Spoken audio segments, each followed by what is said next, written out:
Hello प्यारे बच्चों। In the last class बेटा हमने एंगुलर मोमेंटम कैलकुलेट करना सीखा था, किसी पॉइंट के अबाउट, किसी एक्सिस के अबाउट, ये हमने सीख लिया था, है ना। आज हम लोग अगेन न्यूटन सेकंड लॉ देखने वाले हैं, किस तरीके से टॉर्क को एंगुलर मोमेंटम से हम लोग रिलेट करेंगे, ये हम लोग देखने वाले हैं। तो देखें, हमने एक फॉर्म तो ऑलरेडी हम लोग रिलेट कर चुके हैं रोटेशनल मोशन से, वो हमने देख चुके थे, F इक्वल्स टू ma। ये फॉर्म तो हम लोग जानते हैं कि ये फॉर्म जो है ये न्यूटन सेकेंड लॉ की फॉर्म है। एक जो स्टैंडर्ड फॉर्म होती है न्यूटन सेकेंड लॉ की, वो ये होती है कि F is equals to dp by dt, rate of change of momentum is directly proportional to the external force applied on a body. ये हमने सीखा था। अच्छा, या फिर इसको हम ऐसा भी लिख सकते हैं F is equals to delta P upon delta T. याद हो तो हमने ऐसे बोला था कि अगर एक्सटर्नल फोर्स किसी सिस्टम पर जीरो है, अगर किसी सिस्टम पर एक्सटर्नल फोर्स जीरो होता है तो चेंज इन मोमेंटम क्या होता है? चेंज इन मोमेंटम जीरो होता है। या फिर इस बात को ऐसे बोला जा सकता है कि फाइनल मोमेंटम इनिशियल मोमेंटम के बराबर होता है। और यहाँ से ही कॉन्सेप्ट आया था कंजर्वेशन ऑफ लीनियर मोमेंटम। अगर किसी बॉडी के ऊपर अगर एक्सटर्नल फोर्स जीरो एक्ट कर रहा है, इन दैट केस उस सिस्टम के ऊपर इनिशियल मोमेंटम और फाइनल मोमेंटम सेम रहने वाला है, या हम बोल सकते हैं लीनियर मोमेंटम कंजर्व रहता है। अच्छा, अब हम क्या करने वाले हैं, हम लोग इसको रोटेशनल मोशन से भी रिलेट करने वाले हैं। रोटेशनल मोशन में हम जानते हैं कि फोर्स को हम टॉर्क से रिप्रेजेंट करते हैं, मास को इनर्शिया से रिप्रेजेंट करते हैं, एक्सेलरेशन को एंगुलर एक्सेलरेशन से रिप्रेजेंट करते हैं, ये हमें पता है ना। और इसी तरीके से मोमेंटम को हम लोग एंगुलर मोमेंटम से रिप्रेजेंट करते हैं। तो इसी बात को अगर मैं रोटेशनल मोशन में रिलेट करने की कोशिश करूं तो मैं लिख सकता हूं कि torque is equals to dl by dt। क्या लिख सकते हैं? Torque equals to dl by dt। Yes, again it is a vector quantity. Yes, the rate of change of angular momentum is directly proportional to the external torque applied on a body. उस body के ऊपर अगर हम लोग external torque zero कर दें तो इस केस में भी क्या हो जाएगा? एंगुलर मोमेंटम कंजर्व हो जाएगा। जिस तरीके से अगर एक्सटर्नल फोर्स किसी बॉडी के ऊपर जीरो लग रहा है तो उसके ऊपर मोमेंटम, लीनियर मोमेंटम क्या रहता है? कांस्टेंट रहता है उसका। उसी तरीके से हम लोग यहाँ पे बोल सकते हैं कि अगर किसी बॉडी के ऊपर एक्सटर्नल टॉर्क या सिस्टम के ऊपर अगर एक्सटर्नल टॉर्क जीरो है, उस सिस्टम का एंगुलर मोमेंटम क्या रहेगा? कंजर्व रहेगा, है ना। ऐसे बोलते हैं। यस बेटा, क्या बोलते हैं? If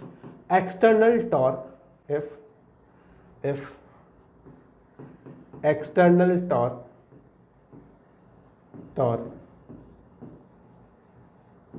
on a body, if external torque on a body is zero, then linear momentum will be conserved. Linear momentum will be conserved. Sorry, linear momentum मैंने गलत लिख दिया है, इसको एंगुलर लिखते हैं।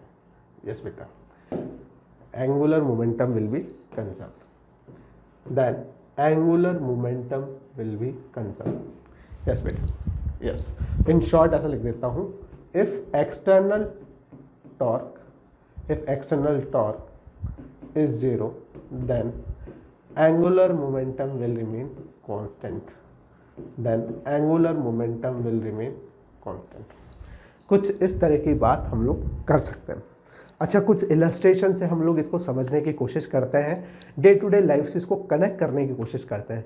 जैसे कि फॉर एग्जांपल मान लो कि एक रोटेटिंग प्लेटफॉर्म है, कुछ इलस्ट्रेशंस ले रहा हूँ मैं जिससे हम लोग एंगुलर मोमेंटम को आसानी से रिलेट कर सकते हैं, है ना।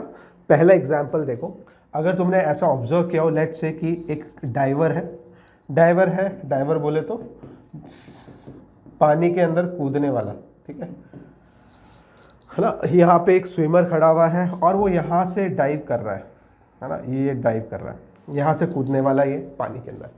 तो तुमने देखा हो तो डाइवर यूजुअली क्या करते हैं, स्टार्टिंग के अंदर कुछ लेट्स से कि उसने बॉडी को ऐसे कर रखा है ना। फिर कुछ देर बाद वो बॉडी को थोड़ी देर बाद वो बॉडी को ऐसे क्या कर लेते हैं, ऐसे सिकोड़ लेते हैं इस तरीके से, है ना। फिर अगेन थोड़ी देर बाद वापस से वो इस तरीके से, और फाइनली वो इसके अंदर पानी के अंदर कूद जाते हैं। ऐसा तुमने ऑब्जर्व किया होगा। यस, बेसिकली ये है क्या, अगर हम बात करें इसकी, तो जो डाइवर्ट्स होते हैं जैसे ही उनको एंगुलर स्पीड अपनी बढ़ानी होती है ना, जैसे ही अपने रोटेशंस, नंबर ऑफ टन्स उनको बढ़ाने होते हैं, वैसे ही वो अपनी बॉडी को बिल्कुल ऐसे सिकोड़े देते हैं, अपने हाथ और पैर बिल्कुल अपने बॉडी के नज़दीक ले आते हैं। और जैसे ही उनको क्या करना होता है, जैसे ही उनको एंगुलर स्पीड कम करनी होती है, वो अपने हाथ और पैर को फैला लेते हैं। उससे होता क्या है, उससे ये होता है, देखो सबसे पहले तो बात करते हैं कि इसके ऊपर एक्सटर्नल फोर्स कौन कौन से लग रहे हैं। तुम बोलोगे सर एक्सटर्नल फोर्स तो इसके सेंटर ऑफ मास पे लगेगा। बिल्कुल बेटा, बॉडी के सेंटर ऑफ मास पर एक एक्सटर्नल फोर्स लगेगा mg। क्या इसके अलावा कोई लग रहा है? बेटा कुछ भी नहीं लग रहा है, केवल और केवल एक्सटर्नल फोर्स इसके सेंटर ऑफ मास पे लग रहा है, एंड दैट इज mg लग रहा है। ठीक है, यस, है ना।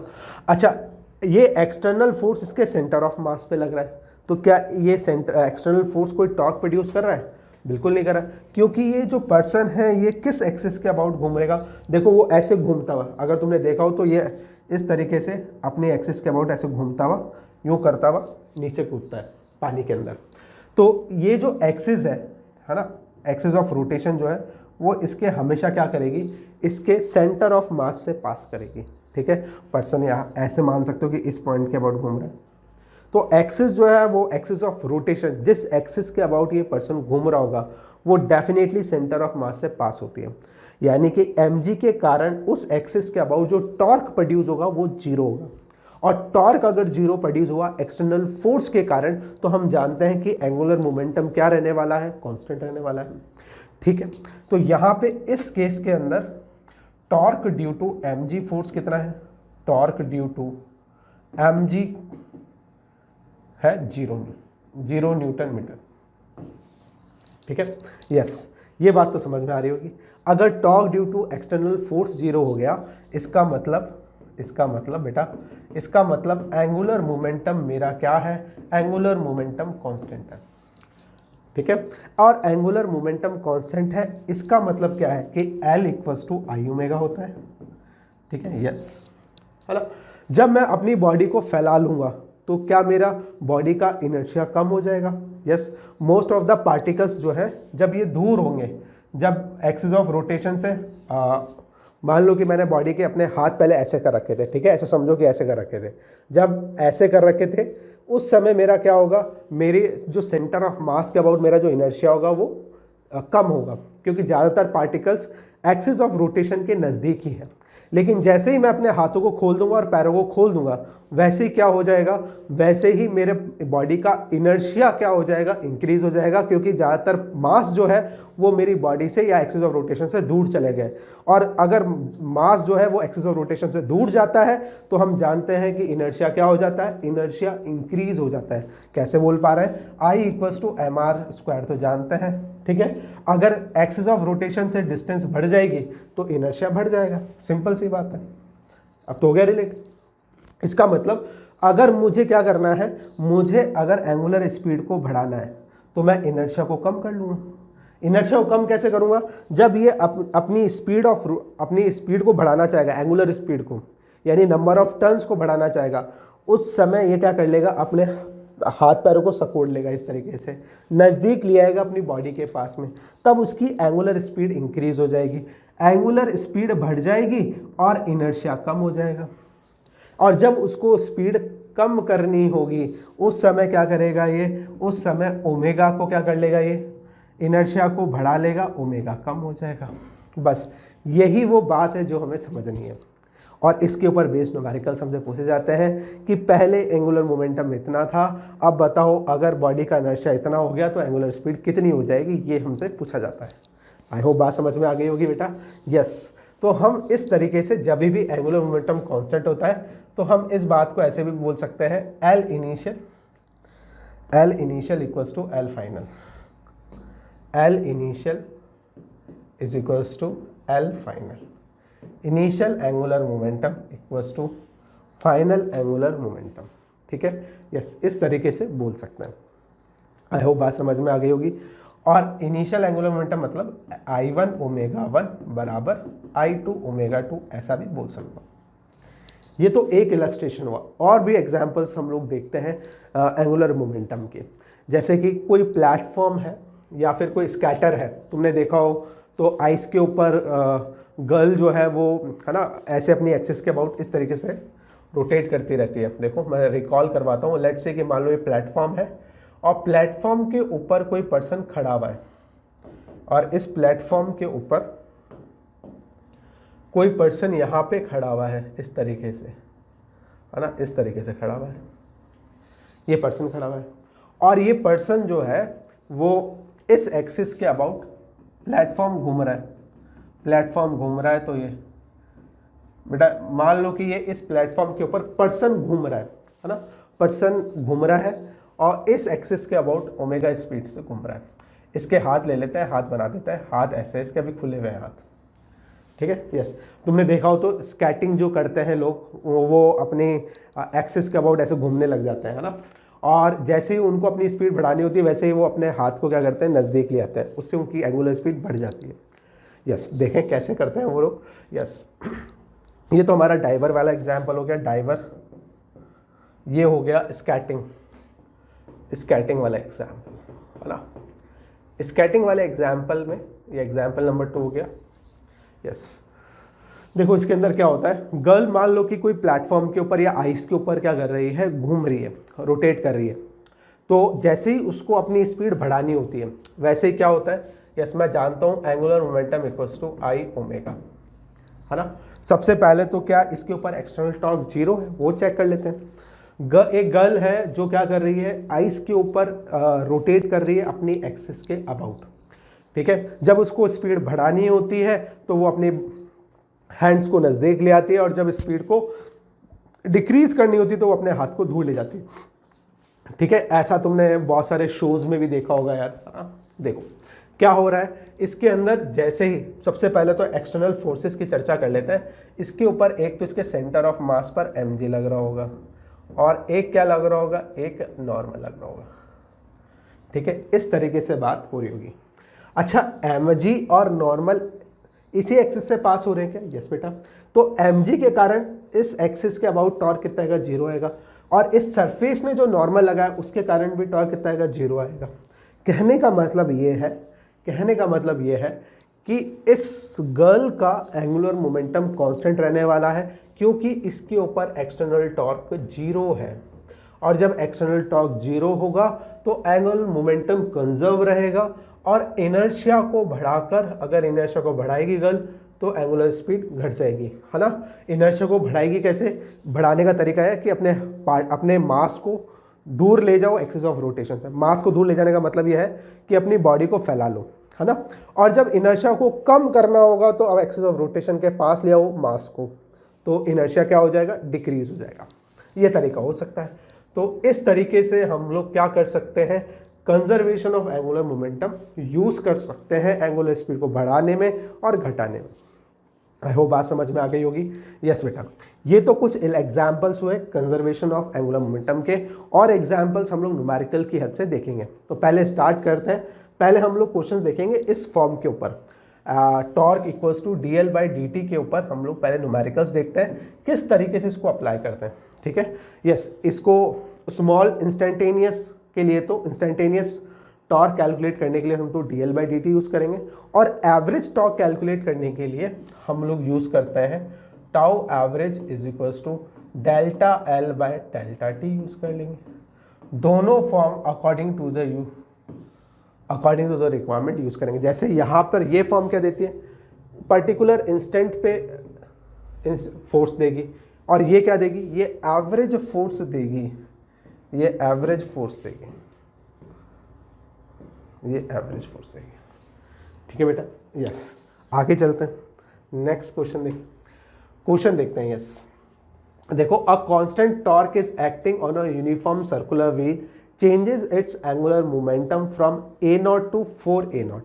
इनिशियल एंगुलर मोमेंटम कितना है, तुम बोलोगे सर इनिशियल एंगुलर मोमेंटम है a0, फाइनल एंगुलर मोमेंटम कितना है 4a0, टाइम कितना लगा, टाइम लगा 4 सेकेंड्स, टाइम लगा 4 सेकेंड्स। तो टॉर्क हमें कैलकुलेट करना है, टॉर्क का magnitude delta L by delta T, ठीक है। डेल्टा एल कितना है 4a0 minus a0 divided by time, time कितना है 4 सेकेंड। हमारे पास टॉर्क आ गया बेटा 3a0 डिवाइडेड बाय 4 आ गया।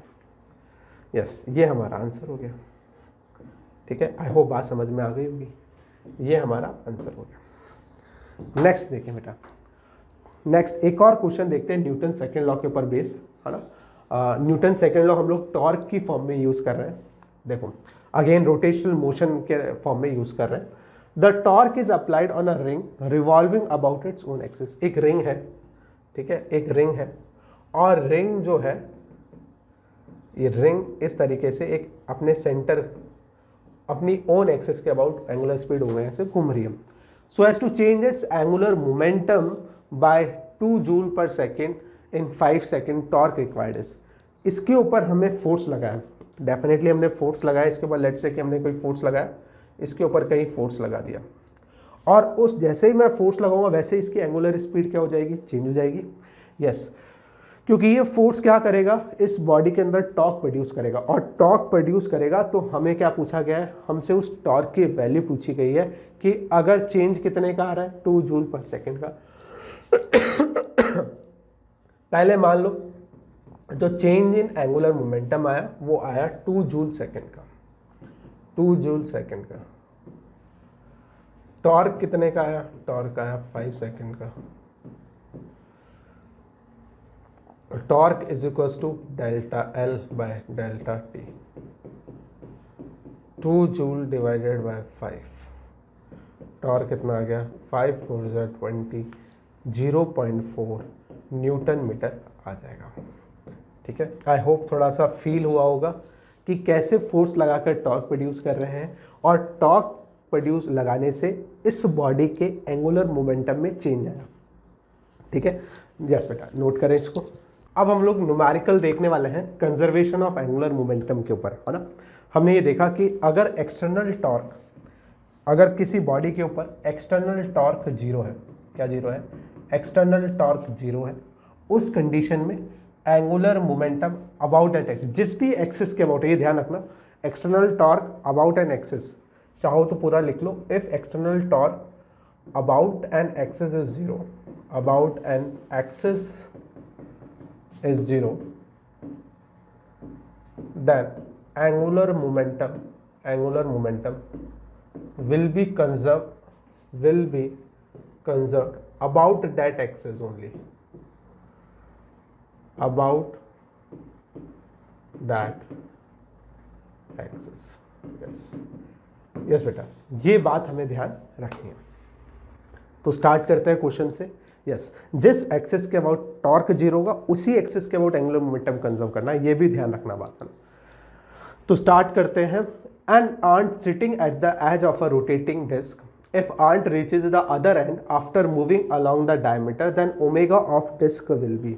देखो सवाल क्या है कि एक आंट है और वो रोटेटिंग डिस्क के ऊपर इस तरीके से बैठा हुआ है, ये मेरी डिस्क हो गई, और इस रोटेटिंग डिस्क के ऊपर वो बैठा हुआ है, ये मेरी रोटेटिंग डिस्क हो गई,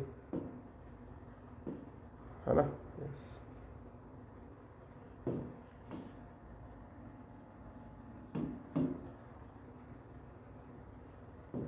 ये रोटेटिंग डिस्क हो गई, और एंगुलर स्पीड ओमेगा हो गई। मास कितना हो गया, मास m हो गया, है ना। ये डिस्क है और इस एक्सिस के अबाउट रोटेट कर रही है, और यहाँ पर एक चीटा बना लो, ठीक है। दूसरे कलर से बढ़िया से एक चीटा बनाते हैं, मस्त बड़ा, ये चीटा हो गया अपना। और ये जो चीटा है ये यहाँ से sitting at the edge of a rotating disc से दूसरे एंड पे जा रहा है, यानी यहाँ से चलकर ये यहाँ पे पहुँच रहा है, दूसरे एंड पर ए से चलकर बी पे पहुँच रहा है, यहाँ पे पहुँच रहा है। पूछा गया है कि ओमेगा इंक्रीज होगा डिक्रीज होगा, फर्स्ट इंक्रीज होगा डिक्रीज होगा, ये सब बताना है। हमें वैल्यू नहीं पूछी गई है, हमसे इंक्रीज डिक्रीज के बारे में पूछा गया है कि ओमेगा की वैल्यू पर क्या इफेक्ट पड़ रहा है जब वो यहाँ से यहाँ पे जाएगा। तो देखो सबसे पहले क्या हो रहा होगा, सबसे पहले तो ये चेक करें कि क्या टॉर्क जीरो है कि नहीं है, एंगुलर मोमेंटम कंजर्व है कि नहीं है, ये देख लो पहले। अब इसके अंदर सबसे पहले तो हमें ये पता होना चाहिए कि सिस्टम किसको माना है हमने, है ना, तभी हम लोग इस क्वेश्चन को कर पाएंगे, अदरवाइज नहीं कर पाएंगे। लेट्स से कि इस डिस्क की रेडियस है r और चीटा यहाँ से चलकर वहाँ जा रहा है, जैसा क्वेश्चन में दे रखा है। हमें सबसे पहले तो मोमेंट ऑफ इनर्शिया पे क्या इफेक्ट पड़ेगा जब ये चीटा यहाँ से यहाँ जाएगा, सिस्टम के। सिस्टम किसको ले रहे हैं ये ध्यान रखें, अकेला अगर हम लोग चीटे को अकेले को लेंगे तो मोमेंटम कंजर्व नहीं रहेगा, ये ध्यान रखें। एंगुलर मोमेंटम, है ना, क्यों नहीं रहेगा उसका रीज़न समझे। जब मैं अकेले चीटों को लूँगा, मान लो कि ये चीटा है मेरा और चीटा जो है वो यहाँ से चलकर डायमीटर के दूसरे एंड पे पहुँच रहा है, यहाँ पहुँच रहा है, उस समय एंगुलर मोमेंटम कंजर्व नहीं रहेगा। उसका रीज़न ये है कि एक तो नॉर्मल लग रहा है, नो डाउट नॉर्मल और mg बराबर है तो इक्वल और अपोजिट डायरेक्शन में, है ना। ये मान लो कि एक्सिस ऑफ रोटेशन है जिसके अबाउट डिस्क रोटेट कर रही है ना। तो नॉर्मल और mg जो है वो इक्वल, एक इसको ऐसे घुमाएगा और एक इसको एक्स से घुमाएगा अबाउट एन एक्सिस, तो टॉर्क जीरो हो जाएगा, है ना। और वैसे भी मैं ये जान पा रहा हूँ यहाँ पे तो नॉर्मल और mg जो है वो parallel to the axis of rotation है, तो वैसे ही जीरो होने वाला है ना। केस 3 केसेस पढ़े थे, उसमें से एक केस में जानता हूँ कि mg अगर फोर्स अगर पैरेलल है एक्सिस ऑफ रोटेशन के तो उस केस में जीरो हो जाएगा, नॉर्मल के कारण भी जीरो हो जाएगा। अच्छा, ये तो फोर्सेस पैरेलल इसलिए टॉर्क जीरो हो गया, लेकिन साथ के साथ चीटे के ऊपर क्या लग रहा होगा, क्योंकि वो घूम रहा है डिस्क के साथ तो चीटे के ऊपर फ्रिक्शन फोर्स भी लग रहा होगा। और जब फ्रिक्शन फोर्स की वजह से हम लोग कैलकुलेट करेंगे टॉर्क, तो वो टॉर्क जीरो नहीं आएगा, है ना। अगेन रिपीटिंग, ये जो चीटा है वो कहाँ चल रहा है, डिस्क के ऊपर चल रहा है। क्यों चल पा रहा है, क्योंकि फ्रिक्शन अवेलेबल है। उस फ्रिक्शन की वजह से जब मैं इस एक्सेस के अबाउट टॉर्क कैलकुलेट करूँगा तो वो नॉन जीरो होने वाला है। इसका मतलब चीटे के ऊपर नेट टॉर्क लगने वाला है। तो फिर मोमेंटम किसके अबाउट कंजर्व होगा, हाँ एक्स देखो। तो फिर अगर मैं डिस्क को, डिस्क प्लस सिस्टम में अगर मैं डिस्क किसको लूँ, डिस्क प्लस आर्ट को ले लूँ, तो एक्सटर्नल टॉर्क इस सिस्टम के ऊपर जीरो लगेगा। कैसे लगेगा देखो, मान लो कि प्लेटफॉर्म नीचे से किसी के ऊपर बैलेंस्ड है ना। ये डिस्क है और डिस्क या तो किसी के ऊपर बैलेंस्ड होगी और उस बैलेंसिंग पॉइंट के ऊपर ये रोटेट कर रही होगी, और ये चीटा मेरा ऐसे चल रहा है।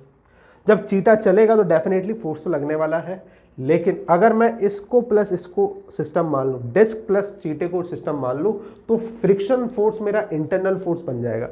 क्योंकि जितना फोर्स चीटे के ऊपर फ्रिक्शन फोर्स जितना चीटे के ऊपर एक्ट करेगा उतना ही डिस्क के ऊपर एक्ट करेगा, इक्वल एंड अपोजिट फोर्सेज हो जाएंगे, तो डेफिनेटली वो जो टॉर्क प्रोड्यूस होंगे वो कैंसिल आउट हो जाएंगे, है ना।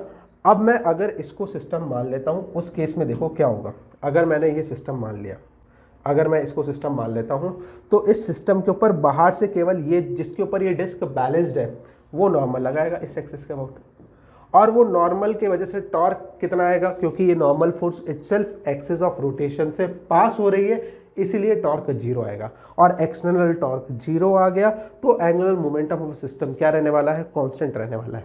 तो एल क्या रहेगा, angular momentum of a system constant रहने वाला है।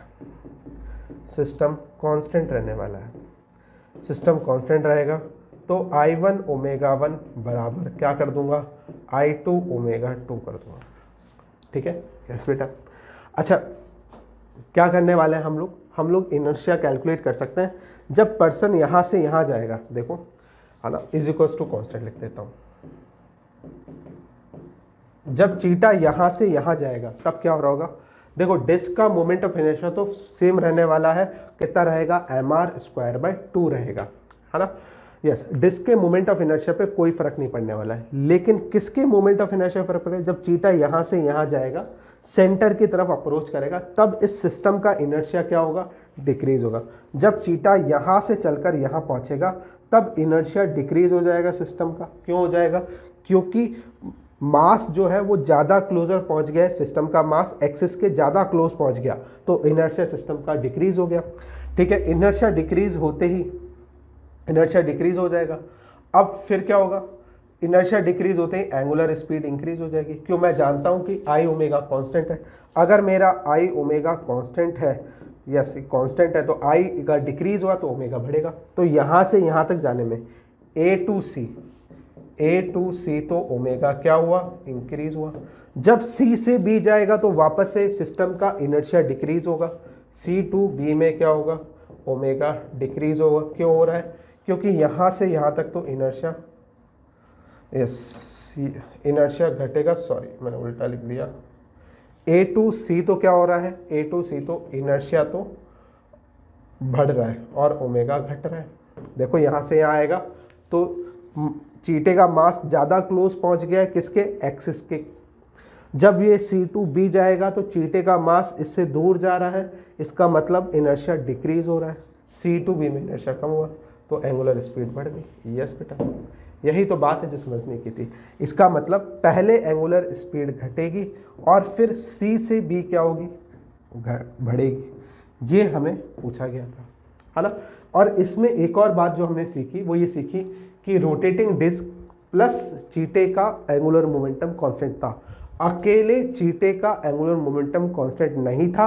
क्यों नहीं था, उसका रीज़न मैंने तुम्हें दिया कि चीटा सर्कुलर डिस्क पे चल रहा है। वो चल क्यों पा रहा है, क्योंकि फ्रिक्शन फोर्स लग रहा है। और फ्रिक्शन फोर्स क्या कर रहा है, नेट टॉर्क प्रोड्यूस कर रहा है इस एक्सिस के अबाउट, जिसकी वजह से चीटे के अकेले चीटे के ऊपर एंगुलर मोमेंटम कंजर्व नहीं कर पाए हम लोग।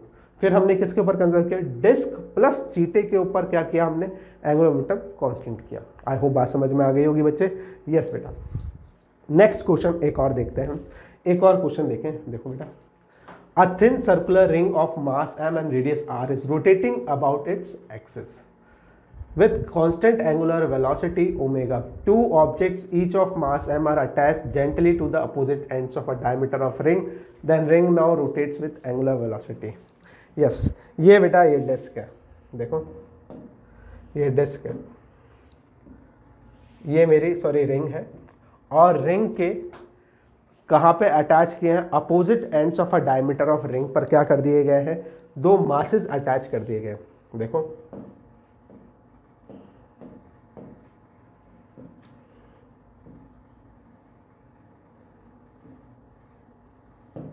ठीक है, यस, इसके डायमीटर पे दो मासेस अटैच कर दिए, एक एम मास और दूसरा एक और एम मास अटैच कर दिया। डिस्क का रेडियस है आर, डिस्क रिंग का रेडियस है आर। हमसे पूछा गया now rotates with N angular velocity. Yes, कितनी एंगुलर वेलोसिटी घूमेगा। जब मास ऐड नहीं कर रखा था तब क्या हो रहा था वो देखें। जब हमने अटैच नहीं कर रखा था तब ऐसी सिचुएशन थी। एक डायग्राम और बना लेते हैं, यहाँ पे कुछ इस तरह की सिचुएशन थी, है ना। यस,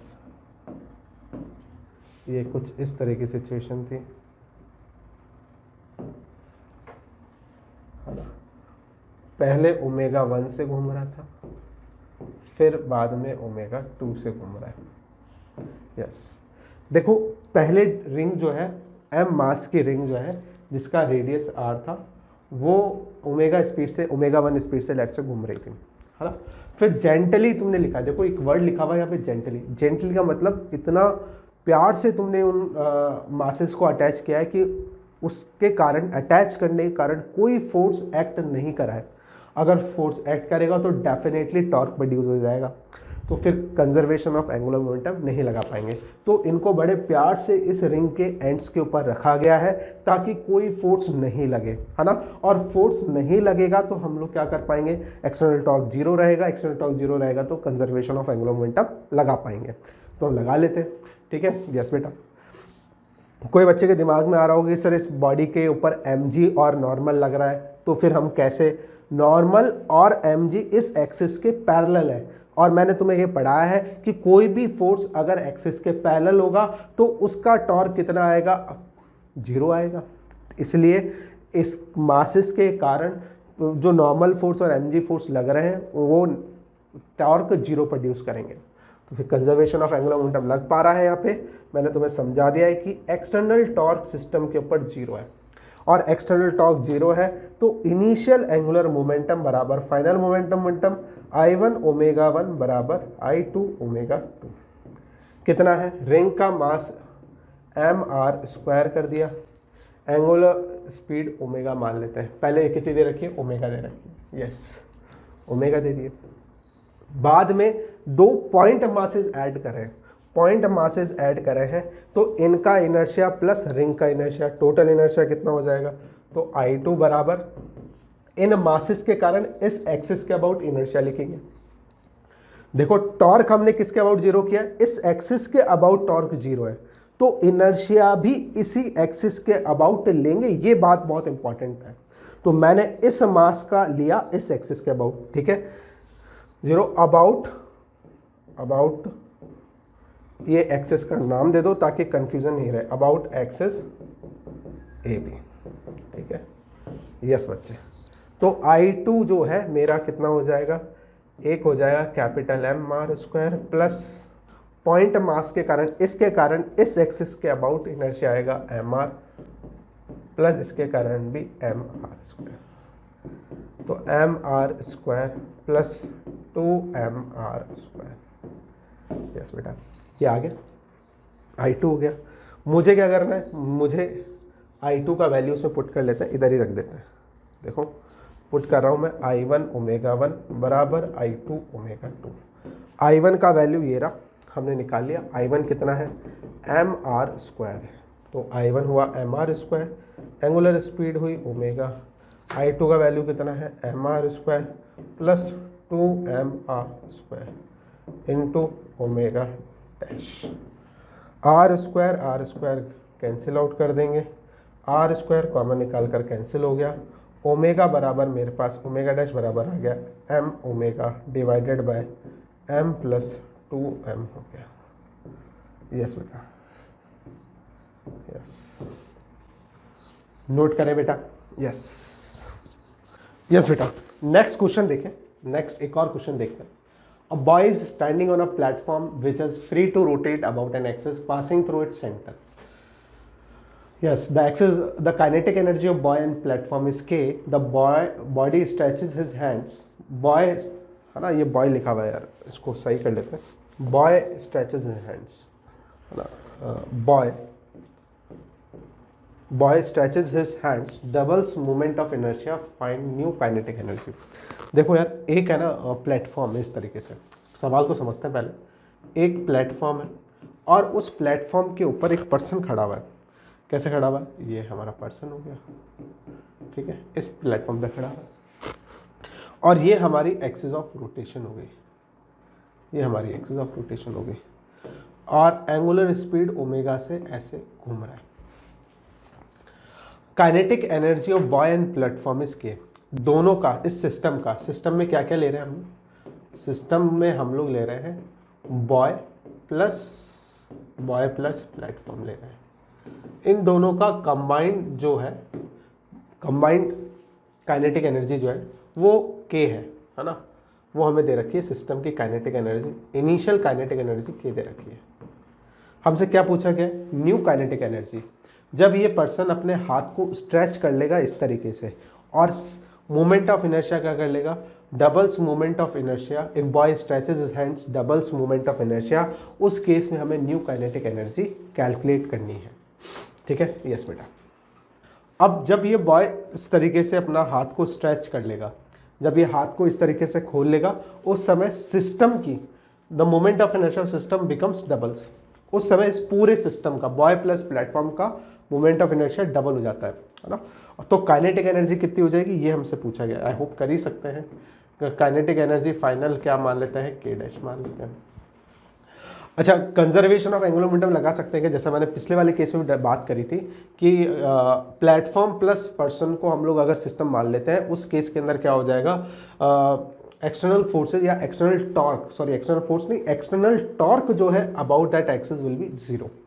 ये डिस्कस हम लोग पिछले वाले एग्जाम्पल में भी कर चुके हैं, है ना। सिस्टम की फाइनल काइनेटिक एनर्जी मान लेते हैं कि के डैश है, और सिस्टम का क्या होने वाला है, सिस्टम का moment of inertia conserve, angular momentum conserve रहेगा, है ना। तो मोमेंटम अगर एक्सटर्नल टॉर्क सिस्टम पर ऑफ अ सिस्टम क्या है, ऑफ अ सिस्टम जीरो है, उस केस में एक्सटर्नल टॉर्क जीरो हो गया, तो हम लोग लिख सकते हैं I1 ओमेगा 1 बराबर I2 ओमेगा 2। इनर्शिया कितना हो जाएगा, इनर्शिया हो जाएगा हमारे सिस्टम का, पहले कितना है, पहले हमें नहीं दे रखा है, पहले I मान लेते हैं, पहले I था, एंगुलर वेलोसिटी ओमेगा थी, बाद में कितनी हो गई, उसने खुद ने बोला कि बाद में डबल हो जाता है मोमेंट ऑफ इनर्शिया, 2i कर दिया। एंगुलर वेलोसिटी को ओमेगा डैश बोल देते हैं। तो हमारे पास आ गया omega dash is equals to omega by 2 आ गया। आई होप बात समझ में आ गई होगी। अच्छा, ओमेगा बाई 2 आ गया, काइनेटिक एनर्जी के थी, तो फाइनल काइनेटिक एनर्जी कैलकुलेट करनी है। तो देखो final kinetic energy is equals to half I omega square होगी सिस्टम की, ओमेगा डैश स्क्वायर। इनर्शिया कितना है, इनर्शिया है आई डैश मान लेते हैं फाइनल, तो इनर्शिया तो 2i हो गया। ओमेगा डैश का square will be omega by 2 का होल स्क्वायर हो जाएगा। यस बेटा, हमारे पास फाइनली क्या आ जाएगा, देखो हाफ 2 से 2 कैंसिल आउट हो गया, आई ओमेगा स्क्वायर बाय 4 हो गया। इसको मैं ऐसा लिख दूँ, half I omega square into half. अब के इनिशियल की वैल्यू कितनी थी, देखो के कितना था, इनिशियली इनर्शिया सिस्टम का आई था, हमने मान लिया था। एंगुलर वेलोसिटी कितनी थी, हमने ओमेगा मानी थी, तो kinetic energy half I omega square. तो बाद में कितनी हो जाएगी, half of I omega square. तो फाइनल काइनेटिक एनर्जी कितनी आ जाएगी, half of initial kinetic energy, और इनिशियल कितनी मानी हमने, के मानी। ये हमारा आंसर आ जाएगा। यस बेटा, नोट करें इसको। यस बेटा, एक और न्यूमेरिकल हम लोग देखते हैं, है ना। देखो बेटा, मान लो कि हमारे पास बेटा एक रॉड है, हम लोग एक रॉड ले रहे हैं, और वो रॉड जो है वो हिंज्ड है किसी एक्सिस के अबाउट। रॉड क्या है, किसी एक्सिस के अबाउट हिंज्ड है, और रॉड का मास है m और लेंथ है l, ठीक है। यस बेटा, और यहाँ से एक u स्पीड से m मास की बॉल है और u स्पीड से जाकर टकरा रही है, परपेंडिकुलरली टकरा रही है, इससे 90 डिग्री पे टकरा रही है। हमसे क्या पूछा गया, हमसे just after the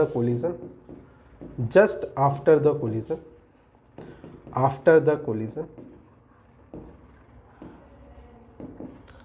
angular velocity of rod हमसे पूछी गई है। ये यहां से रॉड क्या है, रॉड हिंज्ड है, ठीक है बेटा, यहां से हिंज्ड है। इफ जब बॉल खुद जाकर इससे, if ball sticks to the rod, जब बॉल जो है वो क्या करती है, जाकर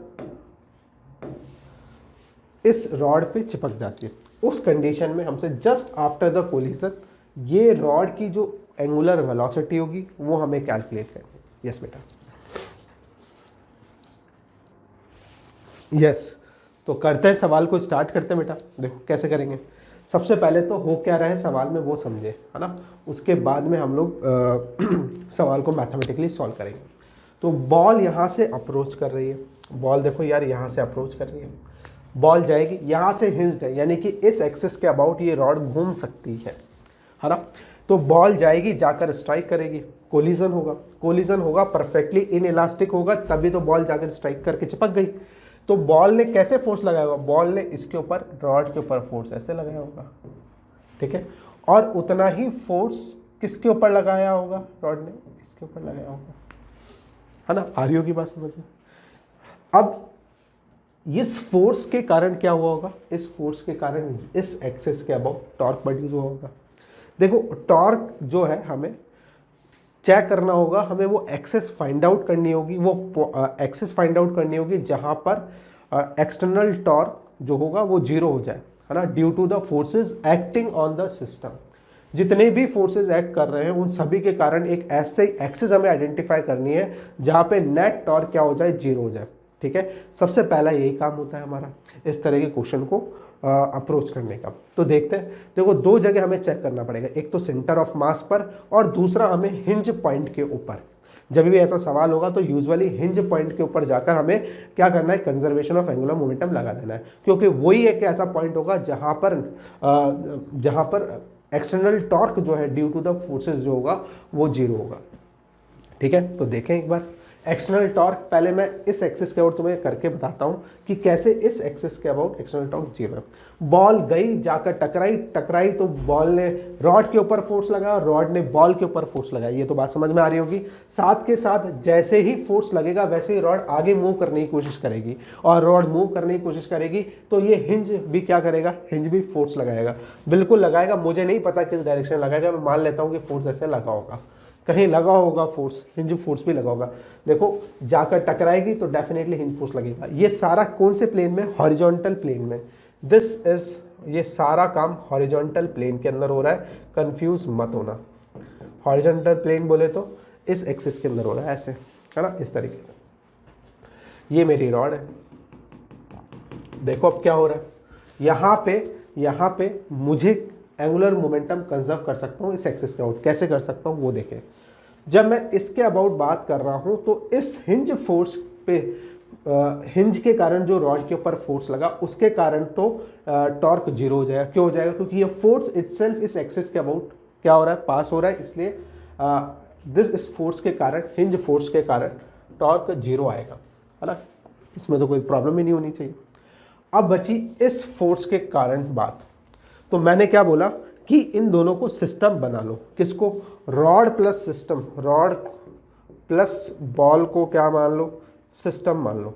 जब इसको सिस्टम मान लोगे तो तुम्हारा ये क्या हो जाएंगे, ये दोनों फोर्सेस इंटरनल फोर्सेस बन जाएंगे, क्योंकि इसने इस पे फोर्स लगाया, इसने इस पे फोर्स लगाया, तो ये क्या हो गए, सिस्टम में आ गए। दोनों सिस्टम में आ गए तो आपस में फोर्स लगा रहे, लेकिन बाहर से केवल और केवल एक हिंज फोर्स लग रहा था, ठीक है। और हिंज फोर्स के कारण तो हमने देखा अभी कि इस एक्सिस के अबाउट हिंज फोर्स के कारण जो टॉर्क प्रोड्यूस हुआ वो 0 प्रोड्यूस हुआ। इसका मतलब इसके ऊपर बाहर से जितने भी एक्सटर्नल फोर्सेस लग रहे हैं उन सभी के कारण क्या हो रहा है, इस एक्सिस का अबाउट टॉर्क 0 है 100%, ठीक है। यस, ये तो बात क्लियर हो गई होगी, है ना। यस, लेकिन अगर हम सेंटर ऑफ मास के अबाउट क्या करते, टॉर्क कैलकुलेट करते, तो इस हिंज फोर्स के कारण इस सेंटर ऑफ मास से पास होने वाली एक्सिस के अबाउट टॉर्क जरूर से आ जाता, और उस कंडीशन में हम सेंटर ऑफ मास के अबाउट एंगुलर मोमेंटम कंजर्व नहीं कर पाते। इसलिए मैं हमेशा ऐसा बोल रहा हूँ कि सबसे पहले अगर तुम्हें हिंज रॉड दिख जाए और ऐसा कोलिजन का सवाल देखे तो सबसे पहले कहाँ जाके मोमेंटम, एंगुलर मोमेंटम कंजर्व करना है, उस हिंज पॉइंट के अबाउट करना है, क्योंकि ये बाकी के फोर्सेस तो इंटरनल बन जाएंगे, केवल और केवल उस पॉइंट पर हिंज फोर्स लग रहा होगा, बाहर से हिंज ने फोर्स लगाया होगा रॉड पे, और उस हिंज फोर्स की वजह से जो टॉर्क प्रोड्यूस हुआ उससे हमें 0 करना है, तो हम एक्सिस वहीं मान लेंगे, तो अपने आप 0 हो जाएगा। आई होप बात समझ में आ गई होगी, मैंने सारे फोर्सेज अच्छे से तुम्हें बता दिए। अच्छा, हमारा सिस्टम क्या है, रॉड प्लस बॉल हमारा सिस्टम है। अब कंजर्वेशन लगाते हैं, कंजर्वेशन ऑफ एंगुलर मोमेंटम। हमने देखा इसको ए पॉइंट दे देते हैं, ठीक है। About axis A, external torque is 0। External torque क्या है, 0 है, ठीक है। अच्छा, तो हम क्या कर सकते हैं, एंगुलर मोमेंटम को कंजर्व कर सकते हैं। एंगुलर मोमेंटम कांस्टेंट है, I1 ओमेगा 1 बराबर I2 ओमेगा 2 कर सकते हैं, ठीक है। यस, जब मैं इस एक्सिस की बात करूंगा तो रॉड कैसे घूमने की कोशिश करेगी, लेट्स से जस्ट जब बॉल ने इसको टक्कर मारी तो रॉड क्या करेगी, रॉड इस हिंज पॉइंट के अबाउट ऐसे घूमेगी, ठीक है। किसके अबाउट, इस हिंज पॉइंट के अबाउट ऐसे घूमेगी। एक्चुअली ये वर्टिकल प्लेन में नहीं है बेटा, ऐसे है, तो ये ऐसे घूमेगी। मान लो कि हिंज पॉइंट है तो इसके अबाउट ऐसे घूमेगी, ये टक्कर कोई मारेगा यहाँ से आके तो ये ऐसे घूमेगी। एंगुलर स्पीड मान लेते हैं कि angular speed just after the collision कितनी है, ओमेगा है। तो पहले कितना था, बाद में कितना था, मोमेंट ऑफ इनर्शिया वो लिख लेते हैं और कंजर्व कर लेते हैं अबाउट पॉइंट ए, ठीक है। बॉल का एंगुलर मोमेंटम इस पॉइंट के अबाउट लिखें सबसे पहले। हमारे सिस्टम में कौन है, रॉड है प्लस बॉल है, ठीक है। यस बेटा, तो रॉड का मोमेंट ऑफ इनर्शिया देखें, सॉरी बॉल का मोमेंट ऑफ एंगुलर मोमेंटम देखें इस एक्सिस के अबाउट। तो मैं ये जानता हूँ बॉल का एंगुलर मोमेंटम इस एक्सिस के अबाउट देखें। कैसे निकाल सकते हैं हम लोग MVR यूज कर लेते हैं, एंगुलर मोमेंटम। किसी पॉइंट मास के कारण किसी एक्सिस के अबाउट हम लोग एंगुलर मोमेंटम निकालना सीखे थे। ये मेरा पॉइंट मास है, और इस पॉइंट मास के कारण इस एक्सिस के अबाउट एंगुलर मोमेंटम कैसे निकालते थे, एम आर क्रॉस वी करके निकालते थे, ठीक है, या एम वी आर परपेंडिकुलर कर लेते थे। तो देखो लाइन ऑफ मोशन मेरी ये रही और आर परपेंडिकुलर ये रहा, लेंथ कितनी है, आर है। आई होप बात याद आ रही होगी। मैंने बोला पॉइंट मास के कारण इस एक्सिस के अबाउट एंगुलर मोमेंटम लिखने का तरीका सिखा चुका हूँ। क्या सिखाया है, M V R perpendicular, M V ये रहा, लाइन ऑफ मोशन ये रहा, आर परपेंडिकुलर ये रहा। तो मैंने क्या लिखा, तुमने बोला सर पॉइंट मास के कारण यानी बॉल के कारण मोमेंट एंगुलर मोमेंटम जो आएगा अबाउट ए आएगा, वो आएगा एम यू एल आएगा। ओ हो, ठीक है, यस। इस एक्सिस के कारण यानी कि इस रॉड के कारण इस एक्सिस के अबाउट जो इनर्शिया तो कुछ भी आएगा, लेकिन एंगुलर वेलोसिटी इनिशियली कितनी थी, 0। तो एंगुलर वेलोसिटी 0 ही, तो आई ओमेगा भी 0 हो गया मेरा। तो रॉड का आई ओमेगा कितना हो गया, 0 हो गया, ठीक है। एंगुलर मोमेंटम कंजर्व कर रहे हैं, लिख लेते हैं, एम यू एल हो गया प्लस इसका कितना हो गया, 0 हो गया। ये रॉड का लिखा है, रॉड का 0 क्यों लिया, क्योंकि एंगुलर वेलोसिटी 0 हो गई। हम जानते हैं किसी रिजिड बॉडी का किसी एक्सिस के अबाउट कैसे कैलकुलेट करते थे एंगुलर मोमेंटम, आई ओमेगा से। आई कितना हो गया, आई तो मेरा 0 हो गया, सॉरी ओमेगा कितना हो गया, 0 हो गया, तो एंगुलर मोमेंटम भी 0 हो गया। इज इक्वल्स टू क्या करते थे, आई टू ओमेगा टू। अब जब बॉल इस पे जाकर चिपक जाएगी उस समय इस बॉल की वजह से इस एक्सिस का मोमेंट ऑफ इनर्शिया लिख देते हैं यार, क्या दिक्कत है ना। कितना लिखेंगे, अब दोनों एक साथ मूव करेंगे, बॉल प्लस रॉड एक साथ चिपक गई है, तो लेट्स से कि दोनों एक साथ एंगुलर वेलोसिटी ओमेगा से घूमे। जस्ट आफ्टर कोलिजन मैंने ओमेगा लिया है ना। तो इस बॉल का इस एक्सिस के अबाउट इनर्शिया लिख देते हैं, कितना आएगा, तुम बोलोगे M L square into omega plus इस रॉड का इनर्शिया इसके अबाउट कितना लिखोगे, तुम बोलोगे sir M L square by 3, rod का इनर्शिया इनटू क्या, उसकी एंगुलर वेलोसिटी उस एक्सिस के अबाउट ओमेगा, है ना। यस, ये हमारा हो गया। मास से मास कैंसिल आउट कर सकते हैं, सबके मासेस बराबर थे, ये हमारा कैंसिल आउट हो गया। एल से एक एल भी कैंसिल आउट हो गया। क्या बच गया हमारे पास, 3u बाय, एक सेकेंड, हम लोग इसको सिंप्लीफाई करते हैं, u is equals to 3 omega plus omega bye,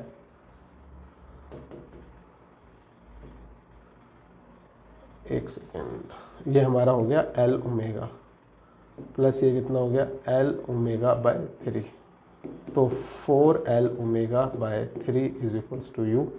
तो 3u by 4l is equals to omega. बेटा ये तुम्हारा आंसर हो गया। यस बेटा, नोट करें इसको। यस बेटा, नेक्स्ट क्वेश्चन देखते हैं। A circular wooden loop. देखो मैं डायरेक्टली तुम्हें समझा देता हूँ क्या है सवाल।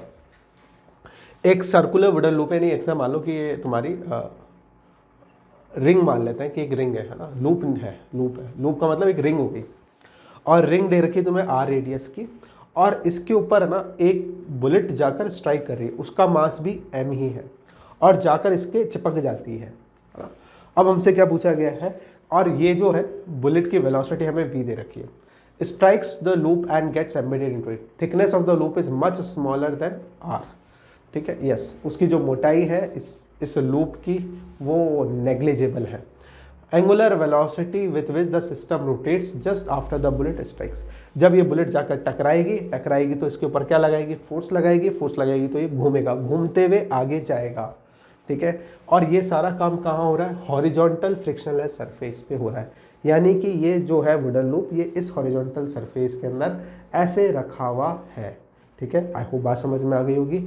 यस, उस हॉरिजॉन्टल सरफेस में रखा हुआ है, बुलेट जाकर स्ट्राइक कर रही है। अब देखते हैं सवाल को कैसे करेंगे। सबसे पहले तो इस प्लेन के अंदर देखो, इस प्लेन के अंदर ये इसके ऊपर फोर्स लगा रहा है और ये इसके ऊपर फोर्स लगाएगा, ठीक है, लेकिन बाहर से कोई एक्सटर्नल फोर्स नहीं लग रहा इस हॉरिजॉन्टल प्लेन के अंदर। नो डाउट इट, mg लग रहा है, लेकिन वो वर्टिकल प्लेन में लग रहा है। हॉरिजॉन्टल प्लेन के अंदर तो फोर्सेस जो है वो जीरो है, एक्सटर्नल फोर्स जीरो है हॉरिजॉन्टल प्लेन में। ये आपस में एक दूसरे पे फोर्स लगा रहे हैं, लेकिन अगर दोनों को एक साथ सिस्टम मान लेंगे तो एक्सटर्नल फोर्स बाहर से सिस्टम पर जीरो लग रहा है। इसका मतलब इसके ऊपर मोमेंटम कंजर्वेशन लगा सकते हैं, ठीक है, लीनियर मोमेंटम कंजर्वेशन। वापस एक बात, क्यों जरूरत पड़ रही है उसकी बात भी समझो, क्यों जरूरत पड़ी मुझे, क्या रीज़न है कि मैंने पिछले वाले केस में एंगुलर कंजर्वेशन और लीनियर मोमेंटम के बारे में सोचा ही नहीं। देखो पीछे वाले क्वेश्चन के अंदर जो बात थी कि वो पहले से हिंज थी तो रॉड इस एक्सिस के अबाउट घूम सकती थी, ठीक है ना, उसके पास कोई वेलोसिटी आ ही नहीं सकती थी। इस केस में देखो, इस केस में यानी रॉड केवल और केवल प्योर रोटेशनल मोशन कर रही थी, इसके पास ट्रांसलेटरी मोशन आ ही नहीं सकता। केवल और केवल तुम कितना भी इस पर फोर्स लगाओ, ये केवल ऐसे घूमेगी, घूमते हुए आगे नहीं जा सकती, ठीक है, घूमते हुए आगे जाएगी। तो इसका मतलब यह है कि इसके पास ट्रांसलेटरी मोशन भी है, साथ के साथ रोटेशनल मोशन भी है, ठीक है। जैसा कि इस सवाल के अंदर मैं देख पा रहा हूं कि ये वुडन लूप है, इसके ऊपर फोर्स लगाया तो ये घूमते हुए आगे जाएगा, ठीक है। यस, ये ऐसे घूमते हुए क्या करेगा, ये वुडन लूप जो है वो आगे की तरफ जाएगा। इसका मतलब एक इसके सेंटर ऑफ मास के पास, देखो धीरे धीरे तुम्हें समझाते हैं क्या हो रहा है, कहानी में क्या हो रहा है। देखो बेटा, ये जो है जब जाकर टकराएगी, बॉल जब जाकर टकराएगी तो इसमें फोर्स लगाएगी, फोर्स लगाएगी तो क्या होने वाला है, ये अपने किस पॉइंट के अबाउट घूमने लगेगी, फोर्स लगाओगे तो एक टॉर्क लगा, टॉर्क प्रोड्यूस होगा, टॉर्क के कारण ये डिस्क जो है या रिंग जो है वो रोटेट करेगी। किसके अबाउट रोटेट करेगी, इस सिस्टम का जो भी सेंटर ऑफ मास होगा उस पॉइंट के अबाउट ये पूरा सिस्टम रोटेट करने वाला है, ठीक है। आई होप बात समझ में आई होगी, ठीक है। यस, अब क्या होने वाला है, और ये केवल घूमेगा नहीं, साथ के साथ घूमते हुए आगे भी जाएगा। ये हिंज्ड नहीं है, रॉड तो हिंज थी इसलिए अपनी एक्सिस पे सिर्फ घूम पा रही थी, लेकिन ये घूमते हुए क्या करेगा, आगे भी जाएगा। जैसे ही इसके ऊपर फोर्स लगेगा, फोर्स लगते ही क्या होगा, इसके पास, इसके सेंटर ऑफ मास के पास कुछ वेलोसिटी आ जाएगी, और उस वेलोसिटी के कारण ये आगे भी जाएगा और टॉर्क के कारण ये घूमेगा भी, ठीक है। ऐसे मोशन को बोलते हैं combined translatory plus rotational motion. मैं वापस समझाने की कोशिश करता हूं, एक बार समझे। मैंने ये बोला कि जब ये जाकर टकराएगी तो ये जो रिंग है, ये रिंग के पास, इसके सेंटर ऑफ मास के पास एक तो वेलोसिटी होगी, ठीक है। क्यों आ रही है वेलोसिटी, क्योंकि बाहर से फोर्स लगाया, और बाहर से फोर्स लगा तो डेफिनेटली इस सिस्टम के पास कुछ वेलोसिटी आ जाएगी, इसके सिस्टम के पास।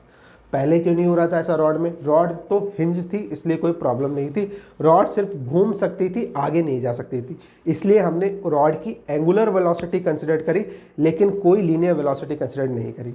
लेकिन जब ये मास आकर स्ट्राइक करेगा तो इसके सेंटर ऑफ मास, सिस्टम का जो सेंटर ऑफ मास होगा उसके पास वेलोसिटी आ जाएगी। साथ के साथ ये बॉल इसके ऊपर फोर्स लगाएगी, तो जिसकी वजह से ये बॉडी क्या करेगी, इसमें टॉर्क प्रोड्यूस होगा। देखो यार, फोर्स लगाएगी तो क्या होगा, ये रिंग को घुमाएगी, है ना, और रिंग को घुमाएगी तो इसके पास एक क्या आ जाएगी, एक एंगुलर वेलोसिटी भी आ जाएगी। ये बात मैं कहना चाह रहा हूँ, ठीक है। हमेशा ध्यान रखें कि कभी कोई बॉडी को फ्रीली मूव करवा रहे हैं तो वो बॉडी हमेशा अपने सेंटर ऑफ मास के अबाउट ही फ्रीली रोटेट करती है। चाहो तो लिख लो,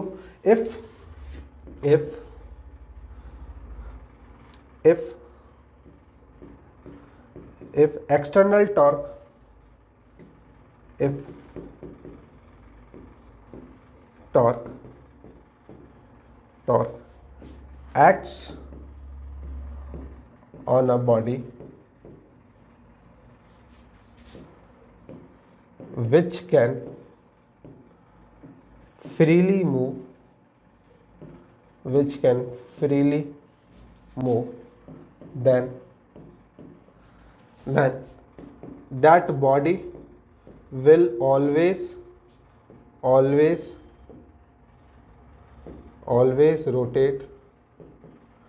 about center of mass, ठीक है। जैसे कि फॉर एग्जांपल मैं इस रॉड के ऊपर अगर मान लो कि फोर्स लगाता हूँ, है ना, मान लो कि कोई रॉड है इस तरीके से यार, है ना, कोई भी रॉड मान लो, ये मेरी रॉड होगी और इस रॉड के ऊपर मैं फोर्स लगाता हूँ, है ना, कैसे भी लगा लूँ फोर्स, और उस फोर्स के कारण अगर टॉर्क प्रोड्यूस हो रहा है तो वो रॉड जो है वो हमेशा अपने सेंटर ऑफ मास के अबाउट ही क्या करेगी, घूमेगी।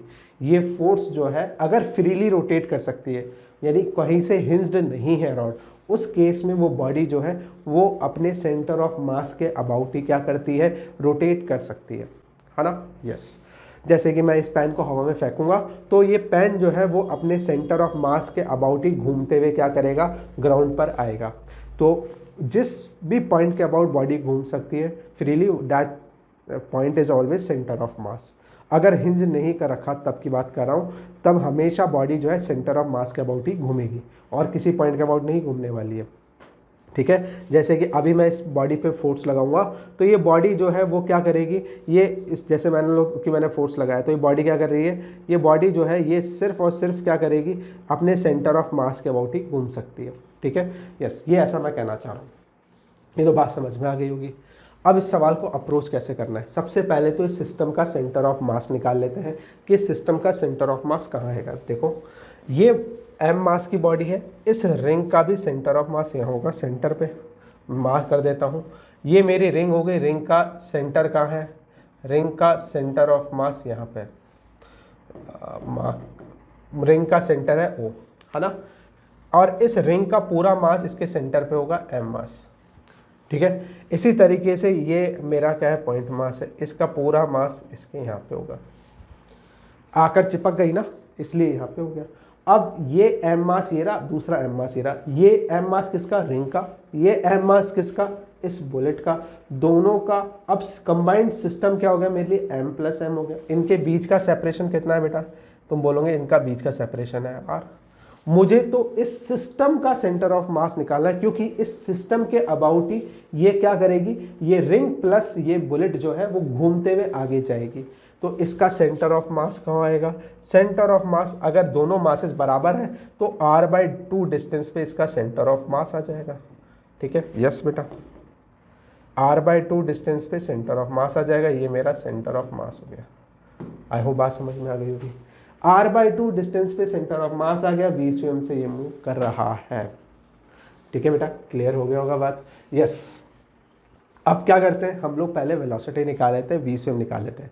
मैंने बोला कि बुलेट इस पे फोर्स लगाएगी और रिंग जो है बुलेट पे फोर्स लगाएगी, लेकिन बाहर से कोई फोर्स नहीं लग रहा है हॉरिजॉन्टल प्लेन में, क्योंकि ये जो कोलिजन हो रहा है ये हॉरिजॉन्टल प्लेन में हो रहा है। तो mg वर्टिकल डायरेक्शन में फोर्स लग रहा है, लेकिन हॉरिजॉन्टल प्लेन में कोई फोर्स नहीं लग रहा है। कर देते हैं सॉल्व इसको यार। तो यूजिंग एक्सटर्नल फोर्स जो है 0 है ऑन सिस्टम, सिस्टम क्या माना है, रिंग प्लस बुलेट मान ली है, तो मोमेंटम कंजर्व कर सकता हूँ, यस कर सकता हूँ, m इंटू वी क्या, ये बुलेट का मोमेंटम हो गया।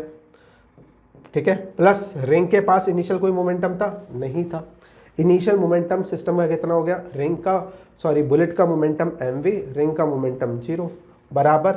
अब क्या होगा, अब मेरे पास ये आ गया, अब इस सिस्टम का मोमेंटम कितना हो जाएगा, देखो रिंग का मास m है प्लस बुलेट का मास m है, कंबाइनली दोनों मिलकर कितने से जा रहे हैं, इस ये v स्वयं से जा रहे हैं, है ना। तो नेट मोमेंटम मास कितना हो गया, 2m हो गया, क्योंकि मास इस पे जाकर चिपक चुका है ना।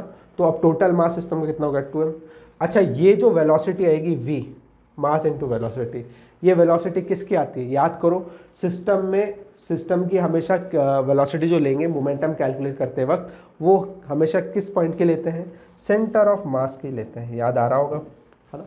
यस, तो यहाँ से मैं v स्वयं की वेलोसिटी निकाल पा रहा हूँ। तुम बोलोगे सर v स्वयं की वेलोसिटी आ गई, मास से मास कैंसिल हो गया एंड इट इज v/2 हो गई। ये तो बात क्लियर हो गई होगी बहुत आसानी से। ठीक है, यस, अब क्या करेंगे, अब हम इस, अगर बॉडी हिंज नहीं है तो उस केस में हम लोग यूजुअली सेंटर ऑफ मास के about conservation of angular momentum लगा देंगे। क्यों लगा देंगे, क्योंकि तुम देखोगे कि उस पॉइंट के अबाउट ही क्या होगा, एक्सटर्नल टॉर्क 0 होगा। अब हम लोग क्या करने वाले हैं, सेंटर ऑफ मास के about conservation of angular momentum लगाने वाले, क्योंकि सेंटर ऑफ मास के अबाउट एक्सटर्नल टॉर्क जो है वो 0 है। तो देखो आराम से एक्सटर्नल टॉर्क जो है वो 0 किया हमने, और initial angular momentum equals to final angular momentum लगाया। इनिशियल एंगुलर मोमेंटम कितना होगा वो देखें, yes, mass into velocity into r/2। अभी इनिशियली एंगुलर मोमेंटम किसके पास था, इस पार्टिकल के पास था। किसके अबाउट हम लोग कंजर्व कर रहे हैं, इस सेंटर ऑफ मास के अबाउट कंजर्व कर रहे हैं। तो इस पार्टिकल का एंगुलर मोमेंटम इस एक्सिस के अबाउट कितना आएगा, तो तुम देख सकते हो mv इंटू आर परपेंडिकुलर लगाते हैं। कोई पॉइंट मास का एंगुलर मोमेंटम कैसे कैलकुलेट करते हैं, जिसके पास v वेलोसिटी होती है। याद करो, कोई पार्टिकल है जिसके पास v वेलोसिटी है, तो उस पॉइंट मास का angular momentum about a point हम लोग जानते हैं बहुत अच्छे से, सॉरी अबाउट एन एक्सिस जानते हैं, mv इंटू आर परपेंडिकुलर कर देते हैं। देखो ये मेरी एक्सिस है और ये मेरी लाइन ऑफ मोशन हो गई। देखो ये लाइन ऑफ मोशन हो गई, इन दोनों के बीच की परपेंडिकुलर डिस्टेंस r/2 है, तो लिख देते हैं केवल और केवल mv r/2 हो गया। यस, क्या इसके पास कोई एंगुलर मोमेंटम था इनिशियली, इस रिंग के पास? रिंग की एंगुलर वेलोसिटी 0, तो एंगुलर मोमेंटम भी 0, येलो 0 हो गया।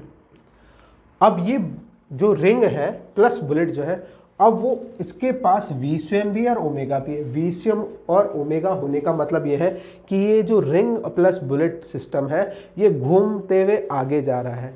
जब मैं सेंटर ऑफ मास के ऊपर बैठ के देखूंगा तो ये रिंग मुझे घूमते हुए नजर आएगी, और जमीन पे खड़े होकर देखूंगा तो ये रिंग जो है वो मुझे घूमते हुए भी नजर आएगी और आगे भी जाते हुए नजर आएगी।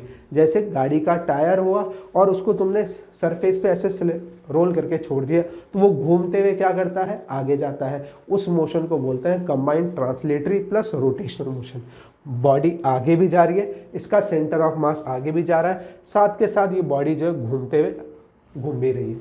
कर देते हैं पहले बुलेट का इस सेंटर ऑफ मास के अबाउट क्या करेंगे, एंगुलर मोमेंटम लिखेंगे। बुलेट का लिख देते हैं सेंटर ऑफ मास के अबाउट, क्या दिक्कत है। यस, इस अब की बार एम मास क्या कर रहा है, इसके पास एंगुलर मोमेंटम है, सॉरी एंगुलर वेलोसिटी है, तो आई ओमेगा यूज़ करेंगे। पहले वेलोसिटी थी इसलिए M V R perpendicular use किया।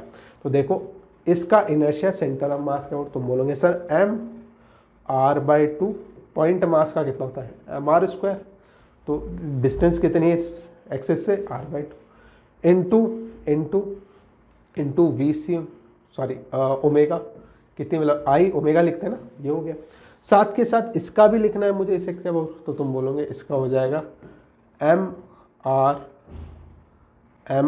इस रिंग का इस एक्सिस के अबाउट तो मैं जानता हूँ mr² है, लेकिन मुझे इसके अबाउट नहीं निकाला, मुझे इसके अबाउट निकालना है। प्लस क्या करना पड़ेगा, प्लस याद है parallel axis theorem, ICOM plus क्या करते थे, md² करते थे, इज इक्वल्स टू आई होता था।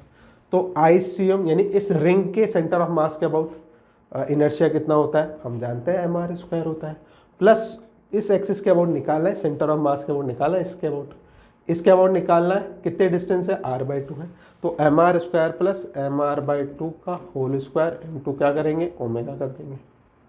यस, मुझे सॉल्व करना पड़ेगा बेटा, करते हैं सॉल्व, इसको इधर ले आते हैं। mvr/2 is equals to mr² ओमेगा/4 प्लस mr² ओमेगा